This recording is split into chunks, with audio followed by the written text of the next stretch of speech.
welcome back to another episode of Let's Talk Housing. Yes, we did have a name switch, but it sounds a lot cooler this way. My name is Brennan Thomas, and I am the co-host here alongside Stephen Thomas, chief economist and founder of Reports on Housing. Today, we will talk about the inventory crunch, the years leading up to COVID, and how it all led to today. We'll touch on the jobs report, and later we'll dive into some common questions. So I just want to start by asking Stephen, with the data that we currently have, what are you seeing in today's market? Is it slowing or is it accelerating? What's going on? Right now, today, as of the first week of August, Friday, we're seeing just a really slight slowdown. We're actually getting a little bit quicker increase in inventory than I was anticipating a little bit recently, as well as demand is slowly falling at a really slow pace. But when you have more homes on the market and demand coming down a little bit, you'll get a slowdown in the expected market time. And that is, you place your home on the market, when are you opening up escrow? And right now, it's just slowing down a little bit faster than it normally would. But that will change probably shortly. We'll have to wait and see if this continues. But my thinking is sometimes these are just week to week, and we just see different changes and fluctuations in the marketplace, and this is just one of those weeks. So as for someone who was just introduced to housing economics in 2022, what was the inventory like during and following the '08 Great Recession? Well, leading up to the Great Recession, inventory was lower. And then during the Great Recession, and actually it was prior to it, you could actually see this coming in the fall of 2005. There was a start to be a buildup in the inventory. As a matter of fact, we saw for a short period of time in 2004 a buildup of the inventory, but that's when subprime was born and pick a payment plan and all the junky loans that we were doing way back in the day. And that ate up all the inventory. So until we got to about fall of 2005, all of a sudden affordability became an issue and there were a lot more homes that began to accumulate. In 2006, a lot accumulated. And then by the time we got to 2007, across the United States, there were 4 million properties that were available across the fruited plain. And so that's where it was during the Great Recession, was 4 million. And that was leading up to the recession and after the recession. And what was the second part of the question? The second part of the question was just following the '08 Great Recession, just what was the inventory like? So I guess the years from, I'd say like 2010 to 2014. Yeah, so gradually what happened was we ate up a lot of the distress, short sales, and foreclosures. They were a big piece of the market. They were about 2/3 of all activity. They weren't 2/3 of the listing count. They were 2/3 of the pending sales as well as closed sales. So they were a big chunk of the overall housing market.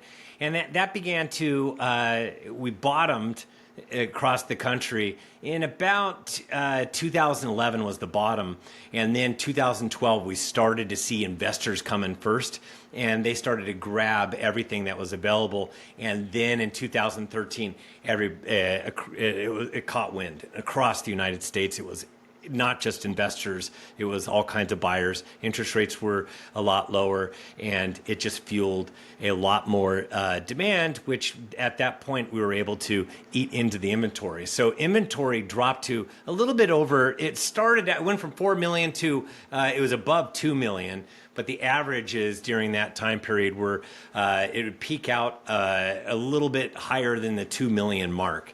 So was at 4, came back like halved almost, and that's where it was from about 2012 to 2014. But you saw the real bottom in 2011, and not in terms of inventory. We weren't at 4 million, but it was coming down. But it really came down once we hit 2012. Okay, so what you're saying is that it seemed like it was just a recovery over time, but it was slowly and gradually getting there. Yeah, so I actually refer to it as a recovery It was more of a recovery in the 2010, 2011. That's where it started. You could feel it recovering slowly but surely. By the time we got to 2012, that was where, when investors came in first, you could tell it was the beginning, a hint of the expansion years. And 2013 was definitely everybody was all in. So a definite expansion year. And what would you describe the years leading up to 2019? So pre-COVID, before. So slowly but surely, we started to see inventory drift down. And it's not like we do that many more units on a yearly basis. It's a pretty close range that we do total units across the United States. So it doesn't really change a whole heck of a lot. And from about 2013 through 2019, it was a little bit more and more, closed sales than there were homes that were coming on the market, but not by much. But what happened was, you saw, if you look at the numbers, you see 2013, 2014, 2015, 2016, this slow slope. And then we got to 2018, so 2017. Now, 2018 was when we had interest rates rise from 4 to 5%. And when we had that big change in the interest rates, big change, prior to last year, that's like no change, but it was enough where when you get that kind of a change, what you have is this accumulation of inventory. And that's because there was a way of doing business. Everybody thought it was the same way of doing business that it was for several expansion years prior. But now with higher interest rates, buyers weren't biting as much, and a lot of people were languishing on the market, and they accumulate on the market when that happens. A little bit drop in demand. And the second half of 2018 was a bit slower. So as a result, we saw inventories rise a bit more. And then at the end of the day, though, 2018 was very close to 2017. So it was coming down in that slope. And then it kind of leveled off for 2018. Then along comes 2019. And we already had accumulated all that inventory at the start of 2018, by the end of 2018. So the market felt a little more sluggish because that inventory was all gained at the end of the year. So it really was sluggish at the beginning of 2019. And then interest rates had come down enough where the second half of 2019 was a lot stronger.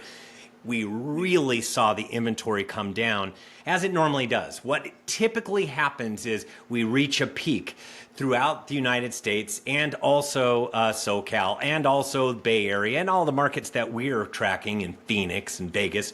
You reach that peak over the summer. And the summer peak happens typically between July and August for many, many markets. Other markets is from August to September, which is still summer, by the way. So sometime during the summer, we actually peak off. And the reason for that is there are not a lot of homeowners or families that like to transact after the kids go back to school. Kids go back to school, they're going back earlier and earlier. Shoot, we have a couple high schoolers that are starting next week, and the rest of the elementary schools in the district is going back the following week. So a lot of people are already going back to school, and here we are. It'll be the middle of August, and that's kind of where we start to see a peak happen in a lot of the numbers for the kids that go back to school. Some places it's later, and other areas, just because of the fact that we're getting into winter, they get a small bump at the end of summer. But families, for the most part, do not like to, disrupt the kids during the school year. So they like to transact when? Typically during the spring. In the spring, why do they transact then? Because they become a pending sale. They like something, they find something, and then they have to close on it, which takes, it's a whole process. You're looking at 4 to 8 weeks, somewhere in between there, average of about, gosh, I haven't been doing this for a while, so I'm going to go out on a limb and say it's 6 weeks. That's what it used to be when my hair was not white. But you're still looking at, you have to, by the time you close from spring, it's summer. And that's when it's best for families to make a move. So that's why that is best. Second best is summer. And that's, you place it into pending status, and then you close down the road. You want to kind of do it before the kids get back to school. Some people wait a little bit longer, and it ends up happening in September, like what I was talking about. But you could definitely see a fall off once we get to the autumn market. So that's where we typically peak. And so now I'm thinking, where was I? 2019, we had a lot of homes at the beginning of the year. Then we peaked out during the summer, and we had interest rates going down, so that it fueled some more additional demand. So we actually saw inventory levels come down to levels that we had not seen prior, which meant that 2020 was going to start off at 2020, which started off at a very low level. And would you say that you saw any like red flags leading up to COVID? Or would you say that it was mainly like the interest rates that really stuck out for you, that you knew something was going to happen? So interest rates were pretty strong. I was actually rooting for interest rates to be a little bit higher so that we could add to the inventory. When interest rates get down too low, we tend to eat into the inventory at a more rapid rate, and then all of a sudden there's less inventory. So that's kind of what happened. And remember, so what happened that led up to the 2018 extra homes and higher interest rates were the Fed. The Fed was letting off the gas pedal. They were actually bleeding off their books. They had way too much, they were buying mortgage-backed securities. They were starting to let those fall off. They were raising the short-term rate, and as a result, we had these higher interest rates. Well, it was starting to affect the economy, and there's a lot of strong arming, and the next thing you know, everybody wanted everything to go back to normal. We saw them ease back on that whole entire policy, and that's where interest rates dropped after peaking in November of 2018. And I was sitting there thinking, gosh, it's just unhealthy to have these inventory levels. And nobody was really talking about it, but I could see what was happening by looking at the numbers, that, you know what, if they would have just kept things status quo, we would have been just absolutely fine. I was talking November 2018. So that meant at the start of 2019, we had nice number of homes on the market.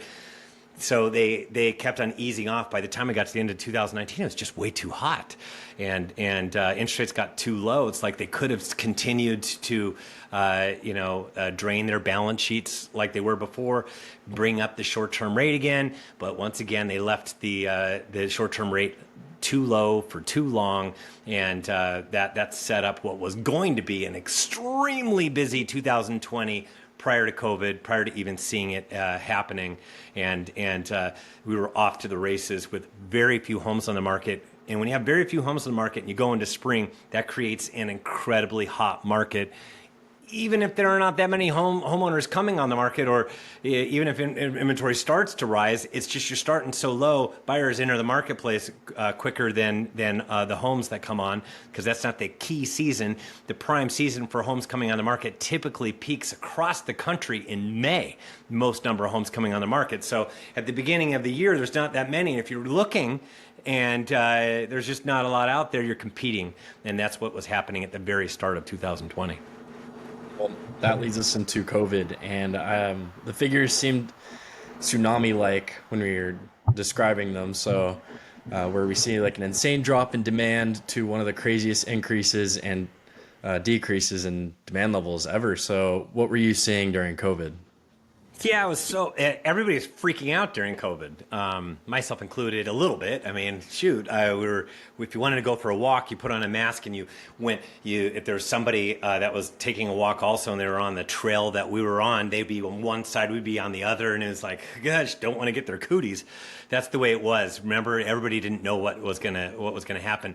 Although a lot of people took the stance that, you know what, real estate is going to totally take it on the chin, because what we saw were either waterfall drops in charts or skyrocketing charts like unemployment, things like that. And that was really what everybody was expecting to happen in housing, was we were going to get a giant drop in demand. Well, we did get a big drop in demand because you couldn't really even show properties at first. We didn't even know how to allow people to look at properties with a virus like COVID that was out and about, and we had a shutdown. So how do you show properties? So it took a bit of time. But the thing is what I was looking at. Remember, I already was talking about it. We didn't have enough homes to begin with. So what happened initially is we didn't have a lot of homes to begin with, and all of a sudden there were 50% fewer homeowners that came on the market in the month of April 2020. So guess what?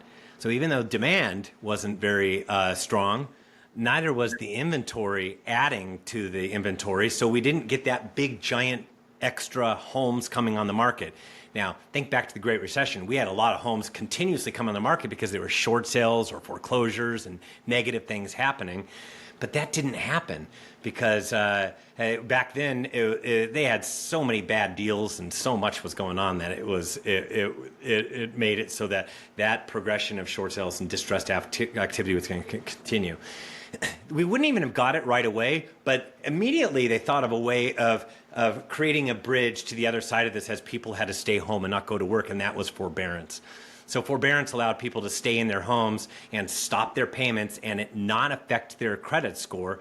And what they were able to do then is go ahead and once they came out of forbearance, they had to work with the bank to figure out, what do we do with the ones we missed? Well, we'll pay it in a lump sum. We'll either pay it in installment payments or we'll put it and defer it to the end of the property.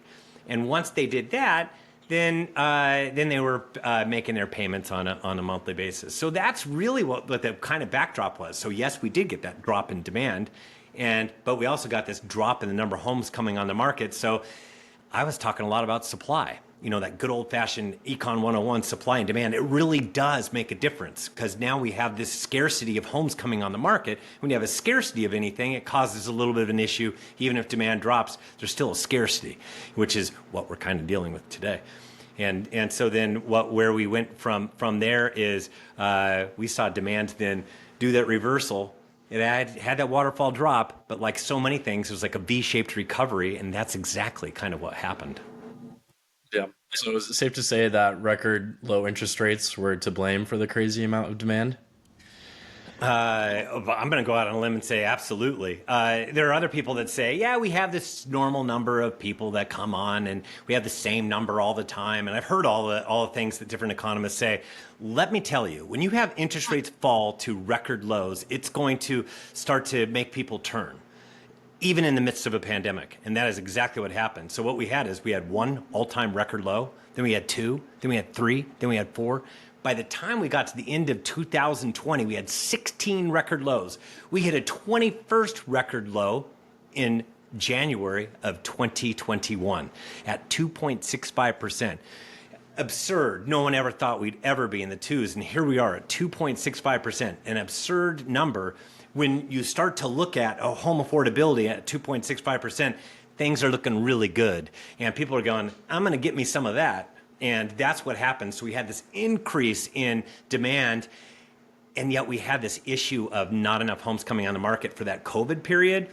But there were, if you looked at the 3-year average of number of people prior to COVID and coming on the market for the second half of 2020, by the time we got to July and August, September, we were actually seeing more homes come on the market. In December, there was the most ever that came on the market for December.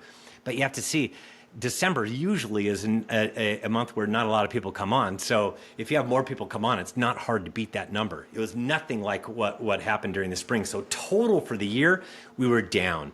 We were down. It was still went back to the single digits. Because remember, I told you 50% off for the year, for the month of April of 2020.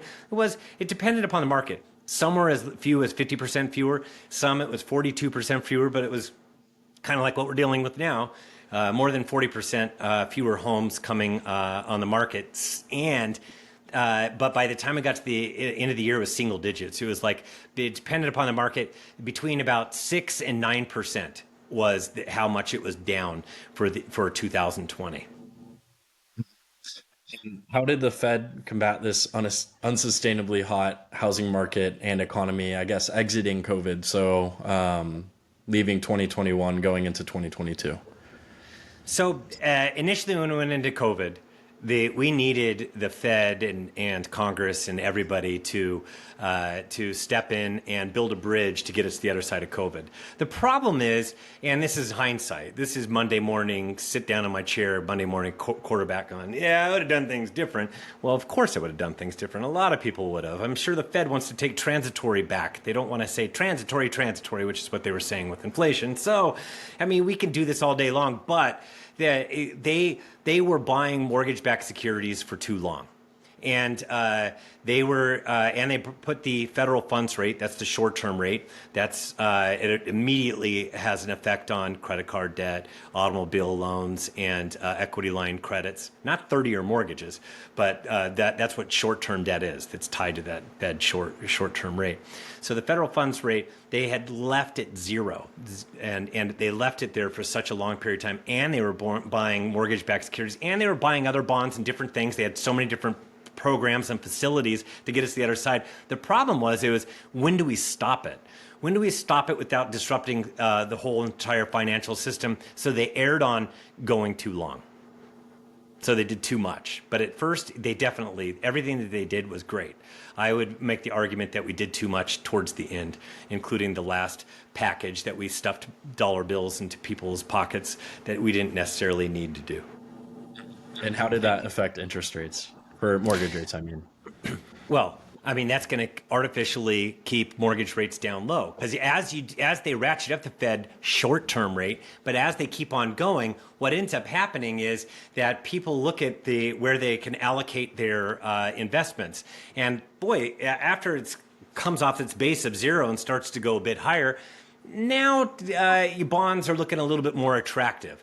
So then their eyes would be turning towards that, and as a result, 30-year mortgages and such start to rise as well, because they're pricing in. Where do we think they're going to stop? Well, we think mortgage rates need to be, and then you start to see how mortgage-backed securities are going to be trading. You'll actually see a rise off of that floor, which I think was important because we had demand going way too strong for too long. By the time they reacted, it was just far too late, like what I was stating. And that leads to today. So can you briefly explain what you see going forward for the latter half of 2023 for supply? Can we expect easing over time?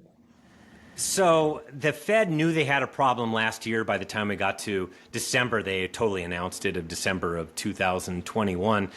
But shoot, they should have acted immediately. But they were afraid of causing ripple effects, which it turned out they weren't. But sometimes you got to just pull off that Band-Aid and see what it does, because they kept it down so low so long that the inflation was continuing to rattle out of control, which just prolongs this recovery to getting it back down to 2%.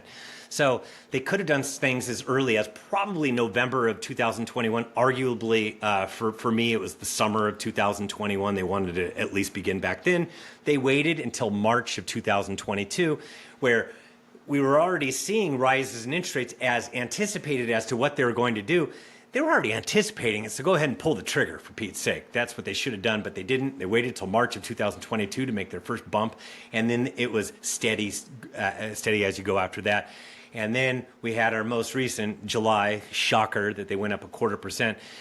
My argument is the last one didn't need to be done. Any talk of anything in the future doesn't need to be done. The reason for that is we all know I'm a long-term economist. This is what I do, and economics is slow and boring. But for us, lots of fun. I love it. I love when the numbers sometimes make everybody all darned upset, and it's just one number, for Pete's sake. Numbers go all over the place, and sometimes we have outliers and different things like that. Who really cares? I'm going to look at the overall trend. Overall trend is it's down, slowly but surely coming down. They have a problem with cores not coming down fast enough. Boo-hoo. I already know what's going to. Everybody does that follows it really closely. They know it's going to be coming down. I don't understand why they're constantly posturing, because they don't want the United States to get out of control too early until they've got this thing under control. But they know that they're moving in the right direction. They're just not going to say that out loud. So instead, they're trying to articulate what they refer to as the soft landing, or that's what so many people are saying, that they're, oh my gosh, they're achieving it. But we'll have to wait and see, because if they continue to ratchet up this short-term rate because they don't want to err on the side of stopping too early, which I told you they should, but they don't want to err on that, so they're going to err on the being too extreme. And they constantly are doing this, where they're erring. Oh, we don't want to disrupt the markets. We'll wait until we pull the trigger. So I'd rather say, hey, you know what? We're fine with where we're at right now. Once we see it come down enough, then we're going to come down. They've got. I think that that's where the direction that they need to pivot. That's their pivot. Their pivot is that they're going to say, we're going to stop, absorb this stuff. We know this is going to affect the economy. You guys just wait and see. Don't get ahead of yourselves, because there's going to be some ripple effects down the road, which will negatively affect Wall Street and all the financial markets. But we'll be monitoring everything as and easy as it goes. Make it feel like that they're really driving the bus, rather than it feels like it's so wishy-washy, so much uncertainty. I want a little more certainty in their talk. So it's safe to say that we're not going to see much of a release in supply for quite some time then. Yeah, see, so the supply issue, it got lower and lower. It got lower because of not because of this insatiable demand. That's not what's going on this time around. I can show you the numbers and all day long, and I look at it over and over again. Demand is not incredibly hot right now. Demand is pending sales activity. Pending sales activity is very reminiscent of the Great Recession. It's not the Great Recession. Please do not contact me or say, see, it's going to be a bubble. It's not going to be a bubble. It's not like that. Homeowners way too strong. They're not suffering from a recession. Everybody's doing just fine on the homeowner front. It's the number of units, number of pending sales as to number of closed sales looks very recessionary. It's not good for the housing market. It's not good for anybody that's tied to housing, because everybody's taking a bit of a bath. I mean, there's some exceptions out there, but by and large, when you see fewer transactions to the magnitude that we're seeing right now, it's a real issue, and it's very recessionary for anybody that's making a living off of the real estate. As far as the homeowner is concerned, well, as a result of the homeowners sitting there in they own a vast majority either own their home, well, they don't, vast majority don't own their home free and clear, but it's like 40% own their home free and clear. Well, the other 60% have incredibly wonderful low fixed mortgage rates. Not adjustables, not pick a payment plan, not subprime. They had to qualify because of Dodd-Frank, and qualifying standards are extremely tight. You can't fog a mirror. You actually have to, show and prove that you can make that monthly payment. You do that, and you know what? You can have a loan. But what that's done is it's created this housing stock that's incredibly strong. They're not going anywhere. They love their low interest rates. Now, does everybody going to stay in their houses? They're handcuffed or mortgage lockdown? No. Some people are going to say, I can afford to do it. But other people are going to go, I can afford to do it, but I don't want to do it because it's too big of a payment on the other side of me doing that. I'm just going to wait.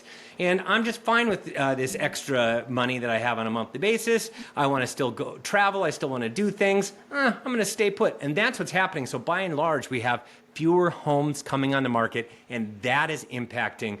It also has a slight impact on the number of pending sales, because there's just nothing that you can place into escrow when there's fewer available. You can't place them into escrow, right? When there's not as many available. But really, it's the lack of homes coming on the market is significantly impacting the inventory. So inventory levels are, in some areas, some metros I'm looking at, some metros are actually the lowest. They're even lower than 2021, which is unheard of, which set up January of 2022. Across the United States, we hit record low inventory levels. Right now, in many markets, 2023 is a little bit lower than 2021, which what does that tell you about 2024? Because we're about to hit a peak. If we hit a peak in the next couple of weeks, that's for SoCal, and for the Bay Area, looks like, I was looking at the Bay Area today, it looks like it might have already hit a peak, because that's what happens typically. Right now, it didn't happen in July, but it looks like it's going to happen in August. I'm actually got my fingers crossed, and I'm on my knees hoping that it doesn't happen until September, because I don't want there to be such a few number of homes available in 2024, but that is the way it is setting up right now. I'll know more in the next coming weeks, but it looks like we're about to peak out, and then inventory drops for the rest of the year, slowly but surely, and then it plunges during the holidays, which sets up that 2024 with nothing on the market.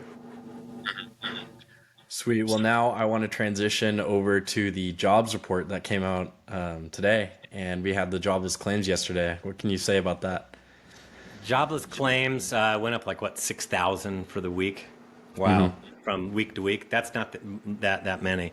We need to see more jobless claims, or actually, the Fed wants to see more jobless claims.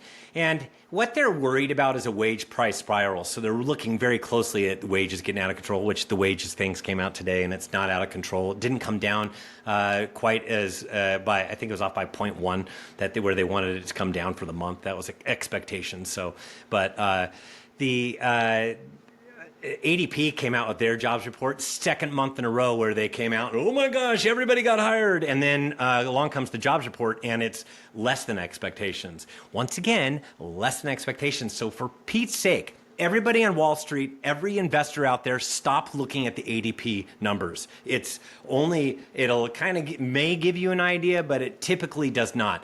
Instead, jobs report, Jobs Friday. Here we are, Jobs Friday.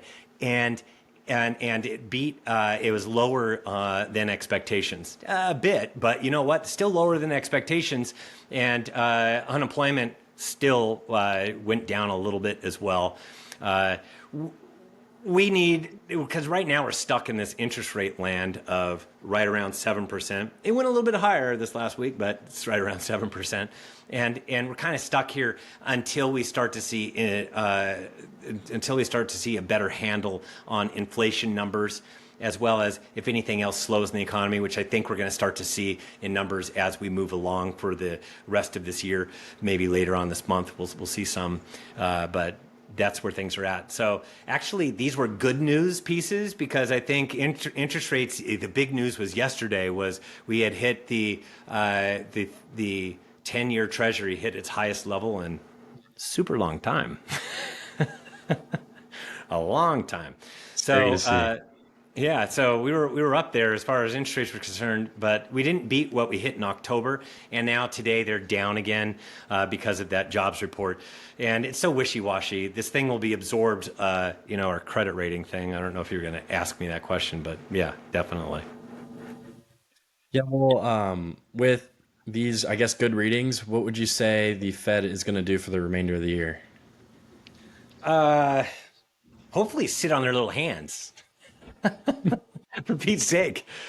I've heard other economists say the same thing. I mean, I would like to talk to them, and I'd like to debate them on a few different things, because they're very concerned about the stickiness of core inflation. I'm not as concerned. We peaked out. It's come down a little bit. It will continue to come down. We know it's coming down. We've seen the slope on the two areas that they're following the most: leisure and hospitality. Leisure, and then also the service industry, actually, and also the what I was going to say, the housing data that goes into that. The housing's a big chunk of it, and it's already hit it's hit its peak and is coming down. For Pete's sake, it doesn't drop like a rock. It's not like COVID, where we had this significant V-shaped recoveries, or it went way up and unemployment came way down real quick. That's not how it's going to be. It's a slow, methodical, boring grind. We've heard different things, like watching paint dry.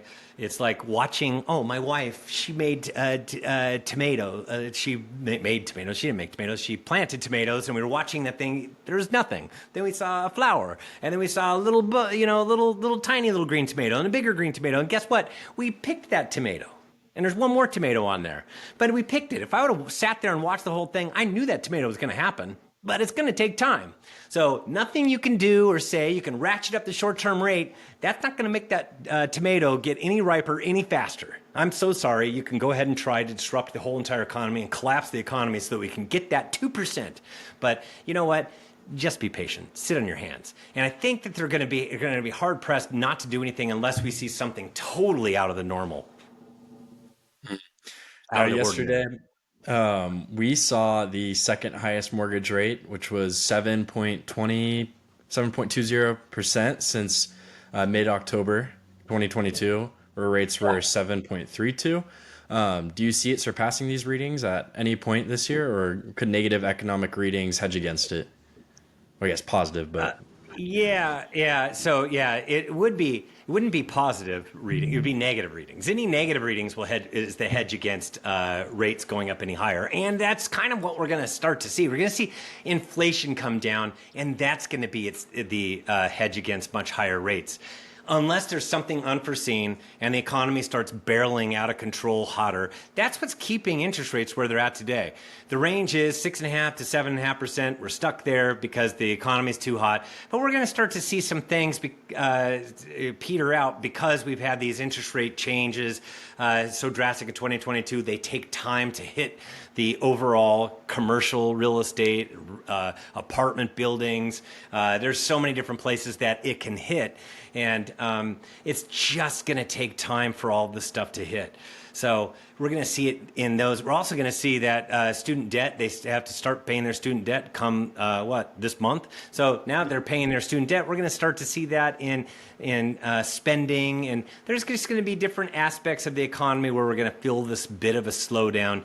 And so I think that we've kind of seen that top again, kind of like what we saw in October, kind of see this top again. And it comes on a week. Also, we reach that height.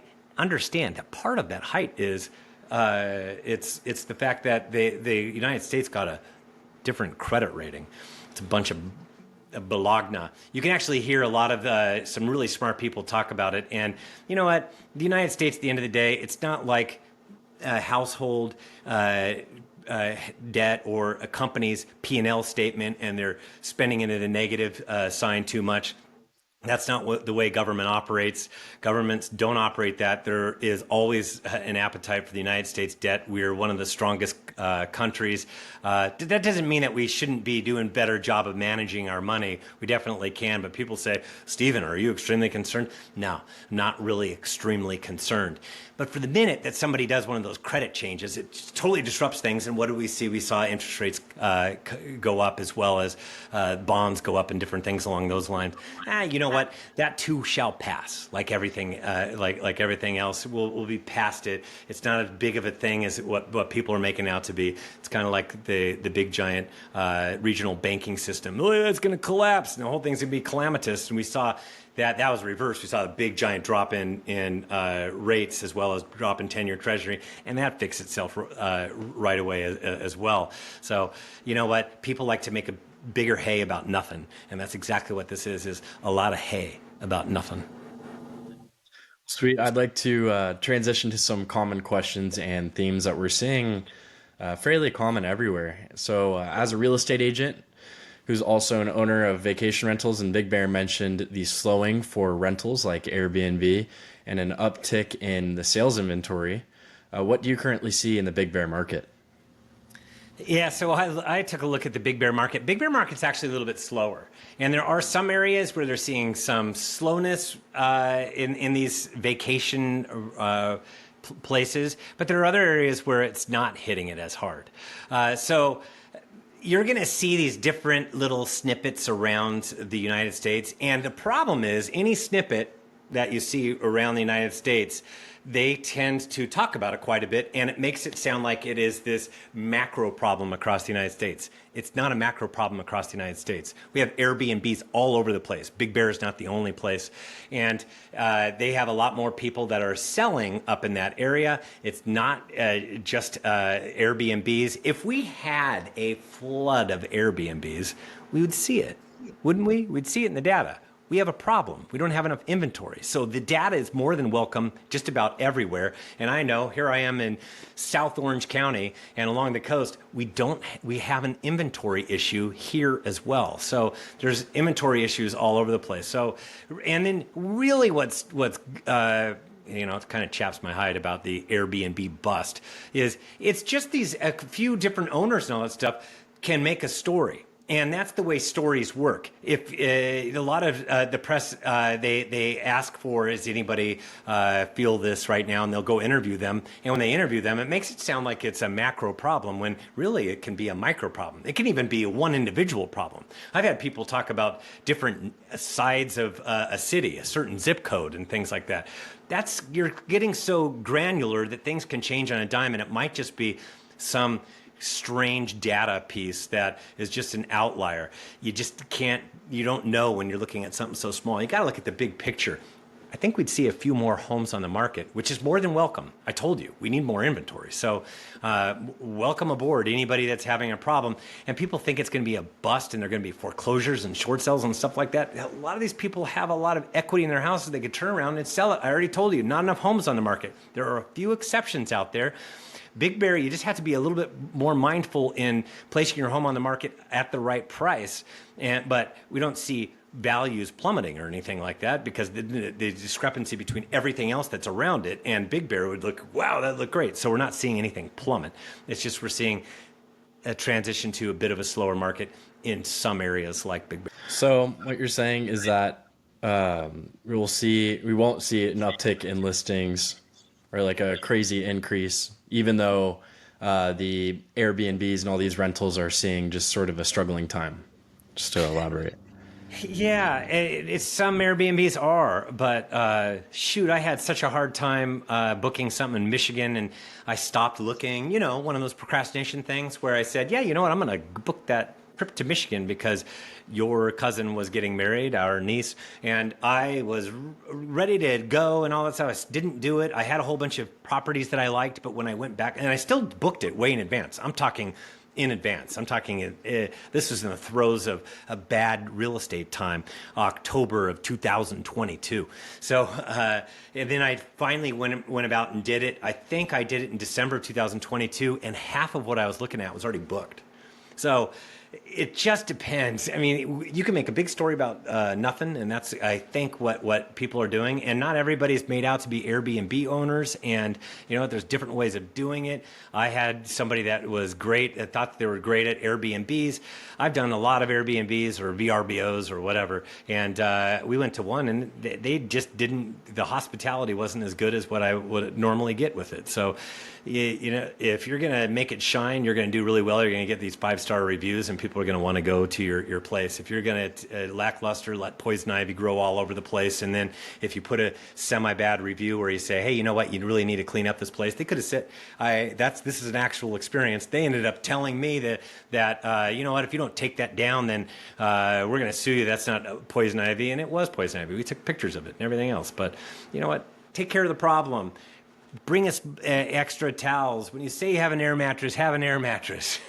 You'll do well if you treat this like a business, because that's what Airbnbs and VRBOs are. It's really a business. Make it shine.